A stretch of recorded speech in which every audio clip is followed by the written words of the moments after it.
Ya estamos de vuelta, segunda parte, ahora actualidad. Estamos tratando del acoso sexual con Maribel Luna, que es abogada, y también con Ana Eugenia Venegas, que es escritora, es trabajadora social y difusora de la cultura. Ahora no he omitido el detalle de la trabajadora social. Es que soy educadora social, qué diferente. Bueno, como tú comprenderás, soy un prodigio a la hora de cambiar de ocupaciones, de cambiar de nombre. Vale, Manolo. Es seña, Hoy vas a salir renacida de aquí. seña de la casa. Bueno, algo que yo creo que debemos tratar, Maribel y Ana Eugenia, es el asunto de la carga de la prueba, ¿no? Claro, es muy Aquí importante. cómo se prueba, porque esto no se hace en público, no se hace en una feria ni nada, se hace Claro, en un ámbito privado. Este tipo de delitos son, como tienen esa carga íntima tan fuerte, la declaración de la víctima y del agresor es importantísima, porque estamos aquí jugando con dos principios esenciales en el Estado de Derecho. Uno de ellos es la presunción de inocencia. Entonces, la declaración de la víctima tiene que ser tan contundente que tumbe esa presunción de inocencia. Pero realmente esto no es al margen, es un apartado. ¿Los españoles nos creemos la presunción de inocencia? Yo creo que no, sinceramente no, porque en cuanto se nos da una noticia en televisión, en redes o donde quieras, rápidamente hacemos un juicio paralelo. Con este tema ha habido graves problemas, porque ya ver, ¿sabes qué ocurre? Que ahora ya es diferente, después del Me Too y todo el tema, pero antes una mujer decía que ha sido acosada sexualmente y la mayoría de la gente lo que pensaba es que ella había dado pie para ello, que sería un problema grandísimo. Y luego el tema del Me Too cambió mucho el panorama con respecto a la situación de la mujer y ocurrió por una cosa, porque la declaración de una mujer no valió, pero lo que valió fue la reiteración, el refuerzo de que fueron más de 80 mujeres las que estaban denunciaron a Harvey Weinstein, creo que era, ¿no? Sí, sí. El productor cinematográfico de Hollywood. Y esto es lo que abrió la puerta de que, claro, que las mujeres se dieron cuenta de que si una denunciaba, no tenía fuerza, pero si ya denunciaban 80, oye, ese señor le pasa algo. Claro, en el caso, por ejemplo, de mi clienta, claro. Cuando yo le pregunté, a ver, mira, normalmente estos casos son personas que siguen patrones siempre iguales y se repiten durante el tiempo. Entonces, si a ti te ha pasado, seguro que le ha pasado a otras. Claro. Y, por supuesto, indagó y había otras personas también en la empresa que habían sufrido. Y bueno, que en ese caso se habían olvidado de ellas, porque ahora estaba enfocada en esta persona, pero claro, ese patrón de conducta lo venía repitiendo desde hacía años. ¿Y cómo se consigue la prueba? A ver, la prueba es muy difícil.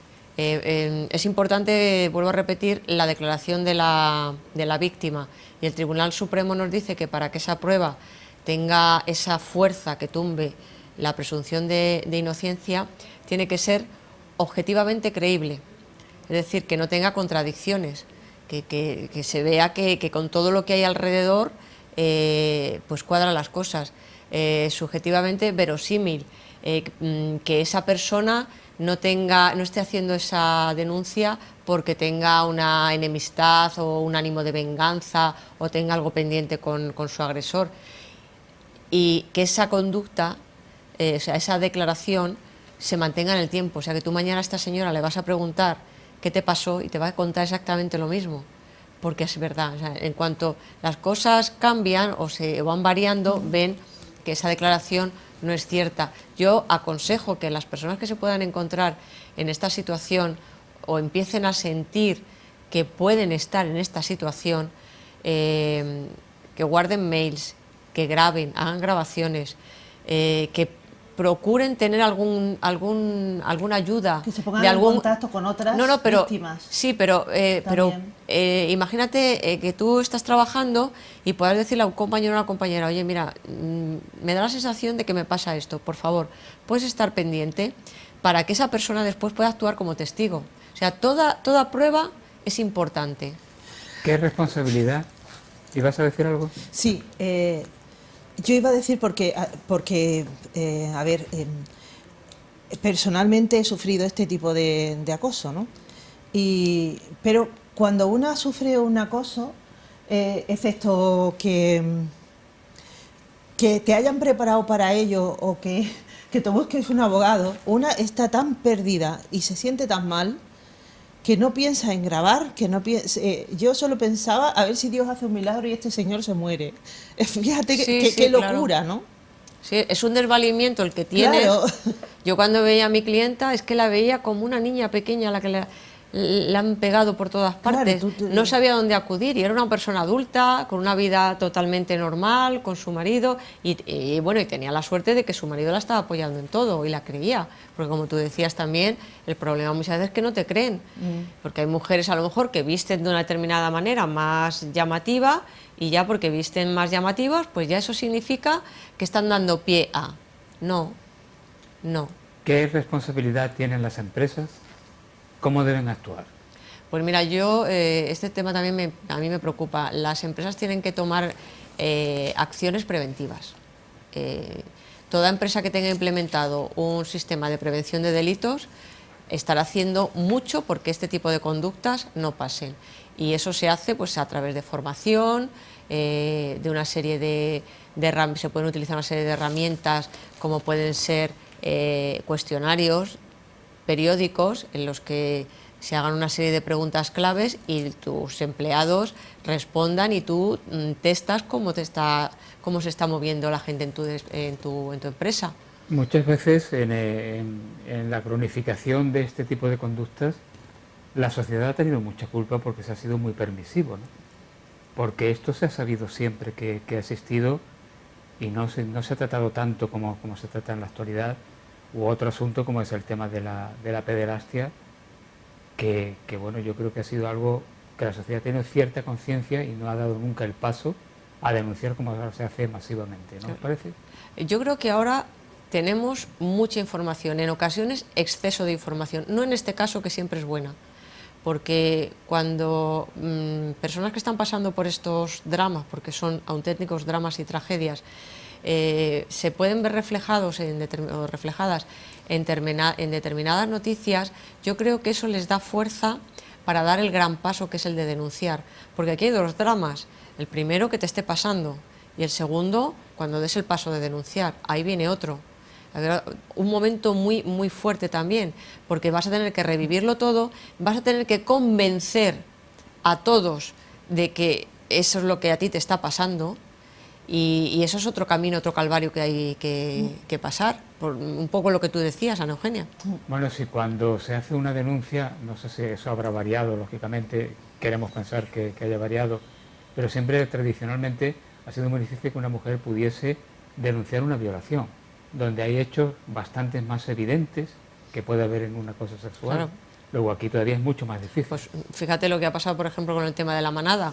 Si era claro y con imágenes y todavía se pone en duda, pues imagínate eso si lo llevamos al plano de cosas que son implícitas, muy sutiles, es que me miró, es que me rozó, es que me está rozando cada vez que me da un bolígrafo o cada vez que me muevo. Y luego ocurre algo demuestra eso. Muy terrible porque...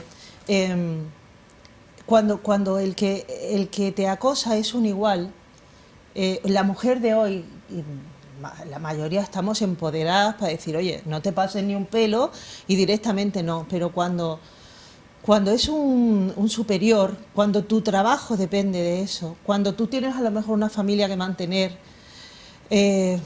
pues, y cuando tú a lo mejor no tienes una cualificación para poderte ir a otra empresa, porque yo lo que hice en aquella ocasión fue despedirme directamente. Yo me despedí, me fui a otra empresa, pero porque podía hacerlo, pero ¿cuántas personas hay que no pueden hacerlo? Claro, ¿no? Ese es el gran drama. Y entonces eso es terrible. O que te estén amenazando con, si no accedes, te va a pasar esto, le va a pasar a tal cosa. ¿Qué indefensión? Y luego en el acoso a los niños, ¿cuántas veces se les ha dicho de esto ni una palabra? Bueno, es que estamos hablando solo del acoso de las mujeres, pero No, es que cuando hablas, por ejemplo, Yo hablaba en el ámbito laboral y docente. Cuando te vas en el ámbito docente, eso también es tremendo. Se acosa tanto a los niños y los niños creen tanto, o en la creen los mayores, en los a los institutos. padres. Por ejemplo, cuando hay padres que acosan y abusan de los hijos, ¿no? O familiares, es un ascendente tan grande que es que tú dejas a esa persona sin capacidad de respuesta. Sí, hoy en día además pensamos que lo sabemos todo, que nos metemos en Google y rápidamente tenemos información de todo, pero cuando te tocan a ti los problemas en tu propia carne, la desolación es tal y la soledad es tal que no sabes cómo manejarlo. O sea, es muy complicado llegar al punto justo en el cual la víctima sea totalmente defendida, pero el supuesto acosador no deje de perder sus derechos, porque puede que sea inocente y que esta persona se esté vengando de él. Ya. ¿Me explico? O sea, que eso es muy importante, pero claro, eso es como en la ley de violencia de género, cómo se llega a ese punto de justicia. Bueno, en la empresa hemos visto que hay que seguir una política de prescripción, pero cuando esto se da en un centro educativo... Pues lo mismo, porque además se puede dar que la prevalencia de un mayor de edad sobre un menor. Claro, sí. Pero es igual, porque si tú aplicas la misma equivalencia, un colegio al final es una empresa, y es una empresa que tiene que establecer determinados protocolos de protección, y en la medida que los establece está previniendo esas conductas. Te pongo un ejemplo: si en una empresa se hacen cuestionarios una vez cada 6 meses, una vez al año, y preguntas a los empleados de manera anónima, ¿te has sentido acosado? Pues sí, pues no.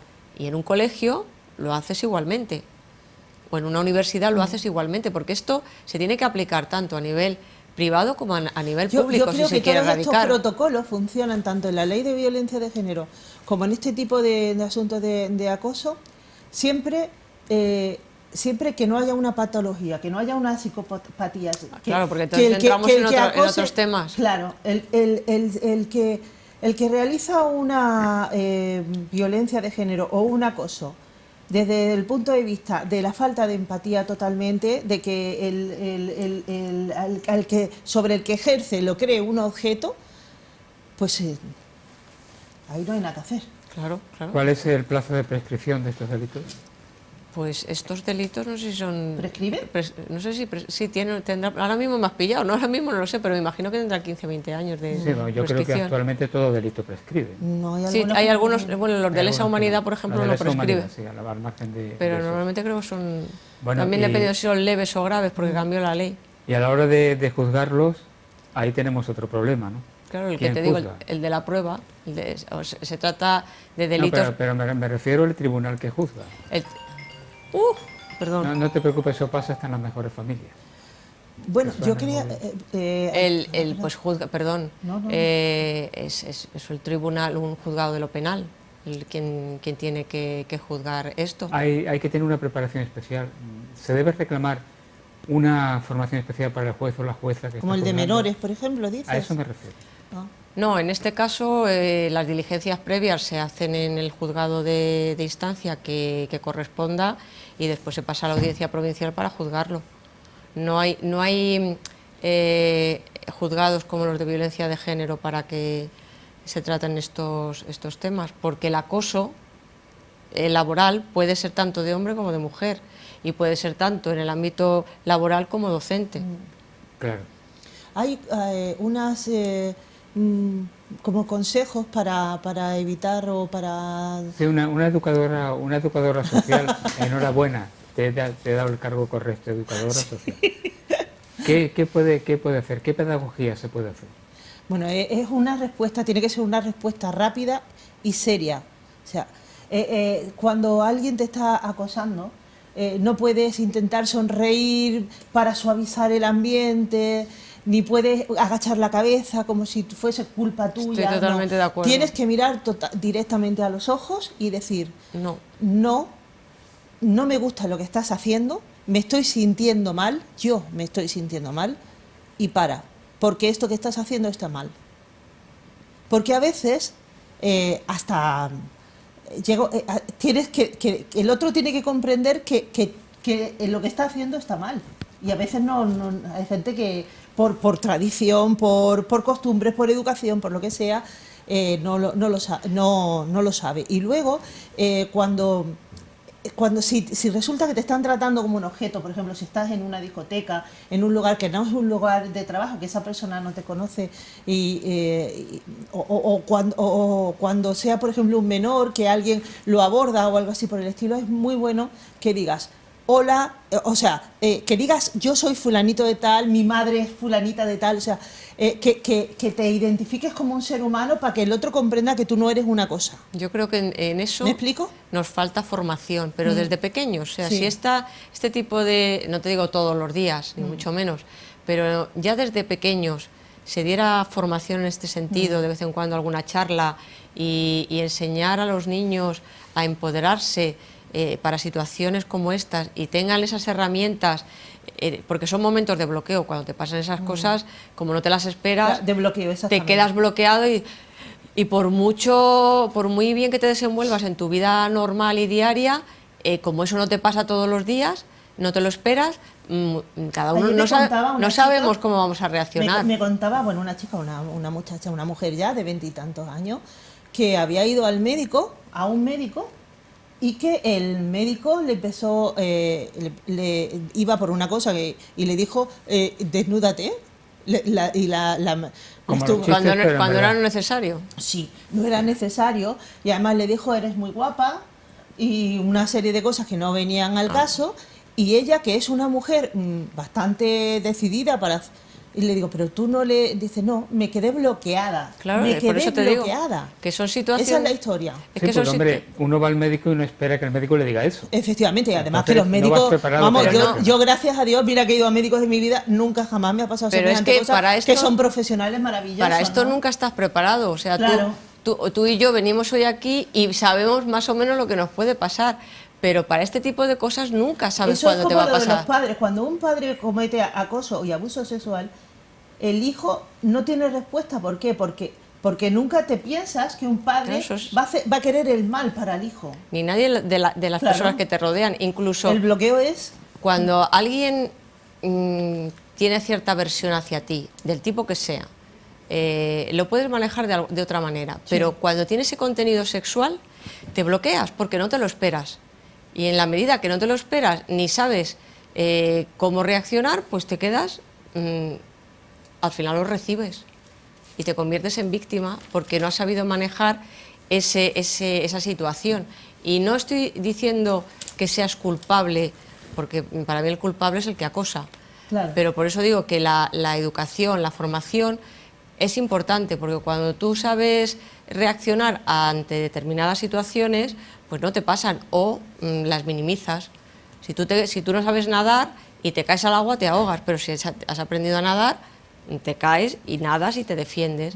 Pues esto es un poco igual. En el caso de las mujeres tenemos que tener claro que no es no, nosotras las primeras. Sí, el no es no, efectivamente. No es no, y esa historia tonta del coqueteo, que una dice que no y luego al final es que sí, eso yo creo que confunde mucho. Las que siguen haciéndolo deberían hacernos un favor a las demás para que dejaran de hacerlo. Claro, es que lo que tú has dicho también al principio, claro, es que es algo tan ambiguo, porque estamos mezclando comportamientos que son de coquetear, de enamorar, y cuando eso ya se saca del contexto normal, pues pasa lo que estamos hablando, ¿no? Entonces, claro, personas que no están equilibradas, por decirlo de alguna manera, confunden los términos.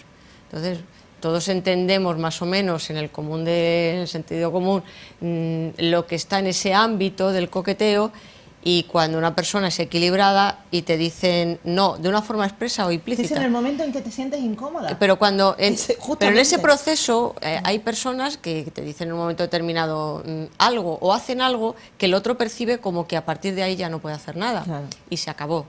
Pero hay otras personas que no atienden a esas razones. ¿Hay suficiente cuerpo legislativo sobre este asunto o habría que legislar más todavía? Yo creo que con lo que hay, con lo que os he leído, ahora mismo yo creo que nos manejamos bien, pero como todo, siempre todo es manifiestamente mejorable, porque la casuística es tan grande y cada caso es un mundo, pues que cada vez que una persona se siente y te cuente su caso, vas a dudar a lo mejor si lo puedes encajar aquí o lo puedes encajar allá. Entonces, te digo, todo es manifiestamente mejorable. En estos asuntos, como en la ley de igualdad y en la ley sobre el maltrato a las mujeres, existe la preocupación de que se produzca una involución por determinadas ideologías que están tocando poder o que pueden tocarlo en un futuro y que parece que intentan cambiar lo que se ha avanzado hasta ahora. ¿Creéis que hay que estar preocupado en ese sentido? Yo no, yo creo que no. No, lo que tenemos avanzado yo creo que no se va a echar para atrás. Esto ya no hay quien lo cambie. Yo creo que no, pero las leyes que tenemos no son perfectas. Y por lo pronto la ley de violencia de género, aunque estas del acoso, y creo que sí están funcionando, la ley de violencia de género es evidente que no está funcionando. Porque todos los años tenemos la misma cantidad o más o dos menos que el año anterior. Bueno, el último caso de un chaval de 19 años a su compañera de 17 es absolutamente alarmante. Llama la atención que se esté dando ya en casos de gente tan joven. Entonces algo hay que cambiar, algo hay que mejorar. No sé si quitar esta ley o poner otra o esta misma y limarle todas las aristas que tengan que no funciona. A lo mejor estamos gastando mucho dinero en organizaciones directamente en lo que es la estructura de la organización y no en las víctimas o no en la investigación.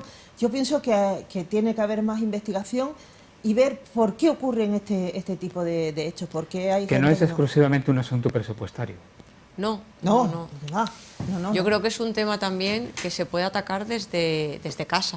O sea, yo creo que todos los que somos padres tenemos una obligación de educar a nuestros hijos en el respeto y en buenas prácticas. O sea, no podemos pretender que todo este tipo de principios y valores se los inculquen a los niños en el colegio. No, en casa también lo tienen que ver.